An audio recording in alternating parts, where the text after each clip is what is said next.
ಕೃಷ್ಣ ಎಂಥವನು ಅಂದ್ರೆ ಯಾರು ಹಾಲು ಕೊಡ್ತೀನಿ ಅಂದ್ರೆ ಸಾಕು ಕುಡಿದು ಬಿಡ್ತಾನಂತ. ಯಾಕೆಂದ್ರೆ ಪೂತನಿ ವಿಷದ ಹಾಲು ಗೊತ್ತಿದ್ರು ಏನೋ ಕೊಡ್ತಾಳಲ್ಲ, ವಿಷದ ಹಾಲು ಯಾವುದೋ ಒಂದು ಹಾಲು, ತಾನು ಹಾಲು ಕೊಡ್ತಾಳಲ್ಲ ಕುಡಿತೀನಿ ಅಂತಾನಂತ ಭಗವಂತ. ಅಲ್ಲ ಬೇರೆಯವ್ರಿಗಾದ್ರೆ ವಿಷ ಪ್ರಾಬ್ಲಮ್, ನಂಗೆ ಏನ್ ಪ್ರಾಬ್ಲಮ್ ಇಲ್ಲ, ಯಾವುದೋ ಒಂದು ಕೊಡಿ, ನೀವು ಕೊಡೋ ಬುದ್ಧಿ ಬಂದ್ರೆ ಸಾಕು, ನಾ ತಗೊಂಡು ಏನಾಗುತ್ತೋ ಬಿಡುತ್ತೋ ಅದು ನಂಗೆ ಬಿಟ್ಟದ್ದು, ನಿಮ್ ಕೊಡೋ ಬುದ್ಧಿನೇ ಇಲ್ವಲ್ಲ. ಇದರ ಅರ್ಥ ಏನಂದ್ರೆ ಜಗನ್ನಾಥದಾಸರು ಹೇಳ್ತಾರೆ, ಪೂತನಿ ಕೊಟ್ಟ ವಿಷದ ಹಾಲನ್ನೇ ಸ್ವೀಕಾರ ಮಾಡುವ ಕೃಷ್ಣ, ನೀವು ನಿಮ್ಮ ಮನೇಲಿ ನಂದಿನಿ ಹಾಲು ಇಡೋದಕ್ಕೆ ಯಾಕೆ ಡೌಟ್ ಮಾಡ್ತೀರಿ? ಇಡಿ, ಏನ್ ಮಾಡೋಣ ಸ್ವಾಮಿ, ಇಲ್ಲೆಲ್ಲೂ ಹಸು ಕರಿಯೋ ಹಾಲಿಲ್ಲ, ನಾನಂತೂ ಕುಡಿಬೇಕು, ನಿಂಗೆ ನೈವೇದ್ಯ ಇಲ್ಲದೆ ಯಾಕೆ ಕುಡಿಲಿ, ನಿಂಗೆ ತೋರಿಸ್ತೀನಿ, ನಿಂಗೆ ವಿಷ ಪೂತನಿಯ ವಿಷವೇ ಏನು ಮಾಡ್ಲಿಲ್ಲ ಅಂದ್ಮೇಲೆ ನಂದಿನಿ ಹಾಲು ಏನ್ ಮಾಡುತ್ತೋ ಇದನ್ನೇ ತಗೋ, ಇಡೋದಂತೂ ಕಲಿರಿ. ಕೆಲವರು ನಮ್ಮನೇಲಿ ಸಿಗೋದೇ ಈ ಹಾಲಾಚಾರ, ಅದಕ್ಕೆ ನೈವೇದ್ಯಕ್ಕೆ ಬರಲ್ಲ, ನೈವೇದ್ಯನೇ ಮಾಡಲ್ಲ ಅನ್ಬೇಡಿ. ಪೂತನಿ ಕೊಟ್ಟದ್ದನ್ನೇ ಸ್ವೀಕಾರ ಮಾಡುವ ಭಗವಂತ ಬಿಡುವನೇ ನಾವಿತ್ತ ಕರ್ಮ ಫಲವ. ಇದು ಜಗನ್ನಾಥದಾಸರು ನಮಗೆ ತಿಳಿಸ್ತಾ ಇರ್ತಕ್ಕಂಥದ್ದು.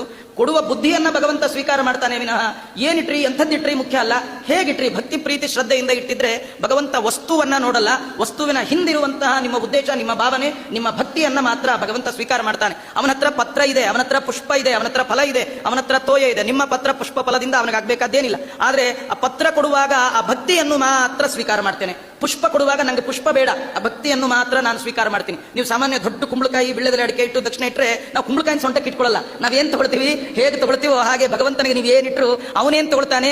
ನಾವೆಲ್ಲ ನಮ್ಮ ಮುಂದೆ ಬರೋರ್ ಕೈ ನೋಡ್ತೀವಿ, ಏನ್ ಕೊಡ್ತಾರೆ ಅಂತ ಕೈ ನೋಡ್ತೀವಿ. ದೇವರು ಕೈ ನೋಡಲ್ಲ, ಕೈಯಲ್ಲಿ ಏನಿದೆ ನೋಡಲ್ಲ, ನಿಮ್ಮ ಮನಸ್ಸಿನಲ್ಲಿ ಏನ್ ಭಾವನೆ ಇದೆ ನೋಡ್ತಾನೆ. ಭಾವನೆ ನೋಡುವವ ಭಗವಂತ, ಭಕ್ತಿ ನೋಡುವವ ಭಗವಂತ. ಆ ಭಗವಂತನಿಗೆ ಭಕ್ತಿ ಭಾವನೆಯಿಂದ ಯುಕ್ತವಾಗಿ ಏನನ್ನ ಕೊಟ್ಟರು ಕೂಡ ಭಗವಂತ ನಾನು ಸ್ವೀಕಾರ ಮಾಡ್ಲಿಕ್ಕೆ ಸಿದ್ಧ ಅಂತ ತೋರಿಸ್ಲಿಕ್ಕೆ ಆ ಪೂತನಿ ಕೊಟ್ಟು ಹಾಲು ಕುಡಿದು ಕೃಷ್ಣ ಅಮ್ಮನ ಹಾಲು ಬಿಡ್ತಾನ, ಅಮ್ಮ ಕೊಟ್ಟಾಗೆಲ್ಲ ಕುಡಿತಿದ್ನು.